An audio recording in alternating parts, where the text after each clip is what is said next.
Hey, what is up guys? This is Nishi from MST.TV here, back with another Market Watch episode. So today we're continuing to take a look at some cards that players are talking about because of their relevance in the upcoming meta. Now, YCS Providence is just a couple of weeks away, and a lot of players are already doing a lot of testing with the new cards from Alliance Insight, and those new texts and such are causing some price jumps on the secondary market.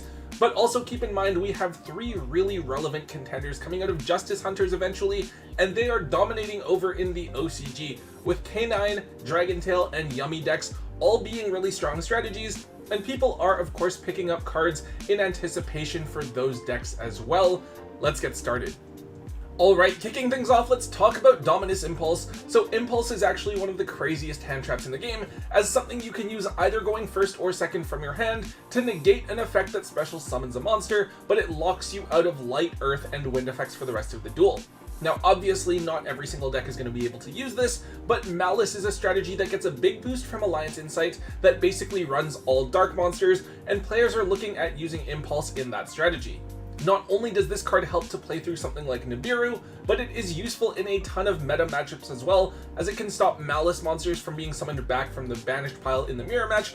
It stops cards like Roar and True Light in Blue Eyes, and it's able to hit both the Fiendsmith and Mitsurugi engines, depending on what variant of Ryziel you're playing against. Also worth noting, however, is that the card is now actually searchable, as we have the new Song of the Dominators coming in Alliance Insight, another hand trap that's able to search for either of the Dominus cards. And while it isn't yet clear what deck, if any, will be able to make use of the series of cards as a package, that is another way that the card is now objectively stronger. Now, in Ryziel formats, Impulse was still a good card, but because it wasn't great against pure Ryziel, which was considered by some to be the best deck in the format, this card wasn't seeing that much play. However, the card looks to be one of the best cards going into next format, and so we've seen it spike in price. It was down at around $55 to $60, but we've seen the card rebound back up to where it was very early on in the set's release, to just under the $90 mark over the last couple of weeks. Unfortunately, the card was not reprinted in Quarter Century Stampede, though there is maybe a chance that it's included in this upcoming Battles of Legends set, especially since Mulcharmy Foolos, another chase card from Rage of the Abyss, already got reprinted early, though obviously this isn't a guarantee and we're just gonna have to wait and see. Up next is a card that's no stranger to Market Watch. We have Chaos Angel. So this card is probably the synchro monster that has seen the most play since the banning of Borreload, Savage Dragon, and Baron de Fleur. It's a really easy level 10 synchro to bring out for decks that use light and or dark monsters, and it's able to banish a card for free on special summon, which is really good value. Now, last format, this card saw a ton of play. It was especially good with Bestial Druisworm, since you could use Druisworm to chain block for Chaos Angel, while also getting rid of two of your opponent's problematic cards. Of course, Druisworm is now limited, so that's not as consistent of a play, but the Fiendsmith cards, of course, still exist in the game, so you are able to make some combination of Fiendsmith, Bestial, and Ryziel monsters to go into Chaos Angel quite easily. Now with this one, I feel like absolutely everyone thought that this was going to be reprinted in the Quarter Century Stampede set, and that would bring its price way down. However, for some reason it wasn't in there, and so this card's price has actually been pretty volatile. Remember, after the tins dropped, you could get a secret rare copy of this card for like $15, even the alties were only like 30 to 40 bucks. Now, however, prices are way up as the card is only getting harder to find.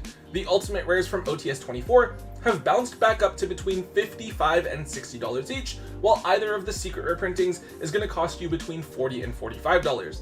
Definitely a noteworthy price spike, even though this is generally something you only want to play at one. At this rate, by the time that Chaos Angel gets an easily accessible printing, the Fiendsmith engine is probably going to be hit and this card won't be as relevant. That said, I wouldn't recommend holding on to more than a single copy of this card just for yourself to play with. Moving on, let's take a look at Salamang Almarrage. So this is another tech card that players are looking at using in the Malice strategy. This is something that you're able to convert some of your lower attack point Malice main deck monsters into, getting them into the graveyard so that you can banish them with Bestials to get additional bodies onto the field. Now before, players were mainly just using Link Decoder, though that is obviously now banned. Since then, a lot of players have been using Lingaribo, which is really strong against things like Imperm or Dominus Impulse, but Almarrage is another option that has come up. since you contribute it to protect your monster from being destroyed by card effects for the turn. This is actually really relevant to protect something like your Splash Mage or your Haggard Lizardos from being destroyed by Ghost Ogre, and helps to ensure that you'll still be able to go into your Malice Link 3 monsters. Of course, this is still pretty early, and we're going to have to wait until after YCF's Providence to see exactly how it is that top players are building their Malice extra decks with the new cards from Alliance Insight, but this for now seems to be one of the techs that players are using. Of course, this card has both common and rare printings that are very easily accessible for players, so they're basically just at bulk prices. That's great if you just want to have access to the card to play. However, the card has 2 holo printings that have each shot up in price a little bit. The Ultras are pretty tame, coming in at $2 each, but the original secret rares from Battles of Legend Heroes Revenge are up to a ridiculous $25 lowest on TCG Player, though there aren't very many sold listings at above $15 or so.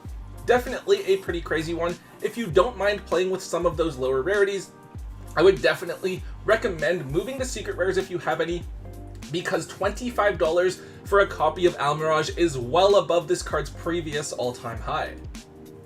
The next card I want to touch on here is Arius the Labyrinth Butler. So the Labyrinth deck is one that hasn't performed especially well over the last little while, but always seems to have a very dedicated fan base, and it also always manages to catch some players off guard and just do well at an event out of nowhere.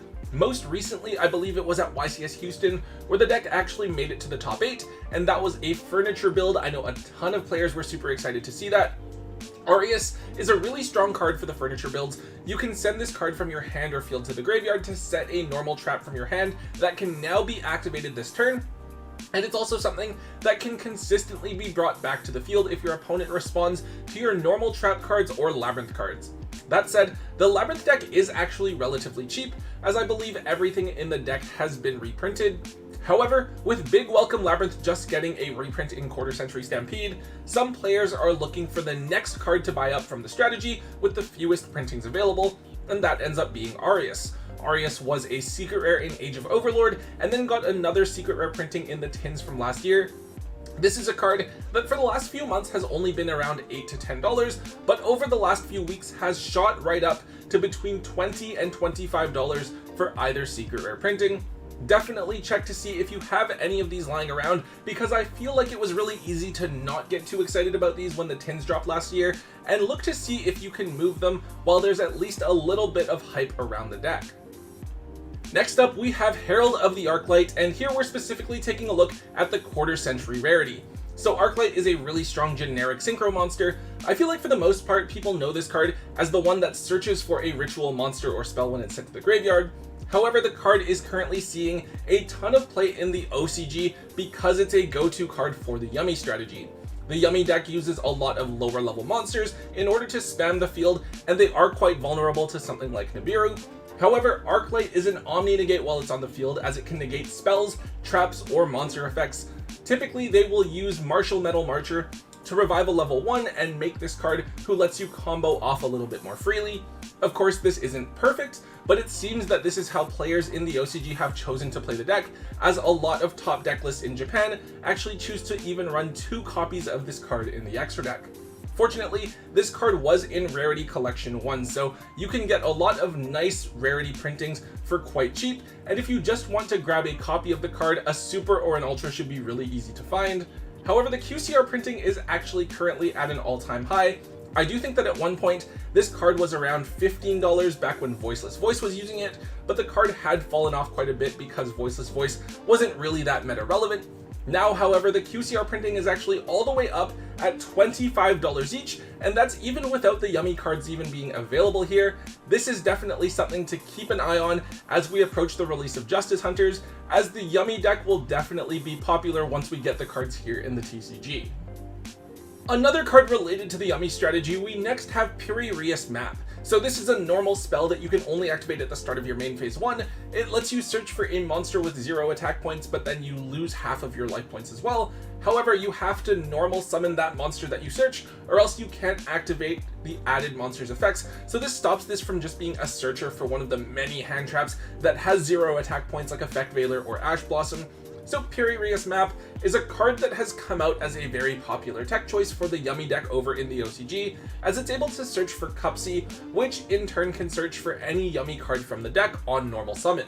Cupsy is the one that you basically want to use every single turn, so you're basically running a few extra copies of this card with this in your main deck.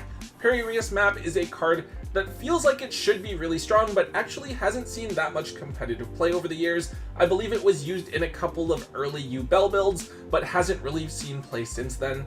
Fortunately, this card got a reprint in Amazing Defenders as a rare, so it is quite easy to just find a copy if you want it to use. However, its one holo printing is as a secret rare from back in Brothers of Legend, and while they were only $1 or so before, we're now actually seeing them move at around $3 to $4 per copy. This is a card that is definitely worth noting. Maybe try digging it up out of your foil bulk if you were playing back then, as I'm sure this is another card that will be in high demand once Justice Hunters is released here in the TCG. And finally, the last card I want to take a look at for today is the Unchained Soul Lord of Yama. So the Unchained deck is one of my personal favorite strategies, and it seems that a lot of players are really fond of it as well. One of the smaller changes on the most recent ban list was Shavara going from 1 to 2, and while that might not seem like a huge deal, it's a very significant boost to the Unchained deck. Because of that change, we've seen a bunch of players experimenting with different Fiend Pile decks, combining Unchained cards with Magical Musketeers and Fiendsmith.